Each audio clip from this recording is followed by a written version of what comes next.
Mae'r cyfrifiad yn rhoi darlun i ni o'r holl bobl a chartrefi yng Nghymru a Lloegr. Unwaith y byddwn wedi dadansoddi'r data'r cyfrifiad a gwneithoch ei darparu i ni, byddwn yn gyhoeddi'r canlyniadau mwyn i chi gael gwybod mwy am bobl fel chi a'r cymunedau rydych chi'n byw ynddynt. Yn mis Mehefin 2022, gwnaethon gyhoeddi canlyniadau cyntaf y cyfrifiad 2021. Rhoddodd y canlyniadau hyn amcangyfrif ar nifer y bobl a cartrefi yng Nghymru a Lloegr yn ôl rhyw ac oedran.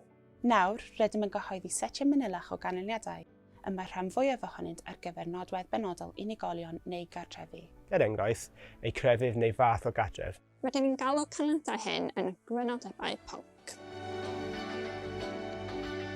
Bydd Crynodebau pwnc cyfrifiad 2021 yn cynnwys ystod enfawr o wybodaeth wyddefol am eich cymuned leol. Ar gyfer cyfrifiad 2021, rydym wedi creu ffurf newydd a chyffroes i chi ryngweithio ar data o bob crynodeb pwnc.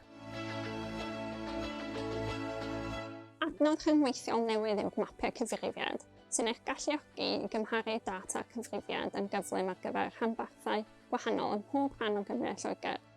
Gallwch gymryd golwg ar sut fywydau sydd gan bobl lle rydych chi'n byw, fel ble mae mwy o bobl yn iach neu ble mae pobl yn fwyaf tebygol o berchen ar eu cartref eu hunain. Gallwch chi hefyd weld pa ardaloedd sydd â'r mwyaf o cartrefi sydd defnyddio yn ei adnewyddadwy i wysogi. Ydych chi'n adnabod eich ardal leol? Torrwch eich gwybodaeth gyda chwys cyfrifiad 2021 i weld sut mae'ch ardal chi yn cymharu â gweddill Cymru a Lloegr. Ers 2021, mae pob un ohonyn wedi gweld newidiadau sydd wedi cael effaith ar y ffordd rydyn yn gweithio ac yn byw. Drwy ganlyniadau cyfrifiad 2021, gallwch gael gwybod mwy gyda'n hadroddiadau newid dros amser. Dewiswch eich awdurdod lleol yng Nghymru a Lloegr a byddwn yn dangos y newidiadau mwyaf diddorol yn ystod y 10 mlynedd diwethaf yn awtomatig i chi.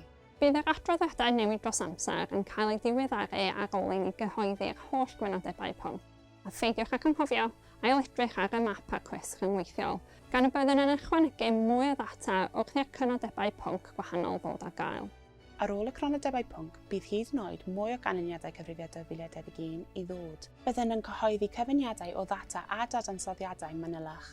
Gallwch ddysgu mwy o wybodaeth am y rhain ac adnoddau eraill ar wefan y cyfrifiad. Cyfrifiad 2021, dyw hi erioed wedi bod yn haws i ddysgu am eich cymuned.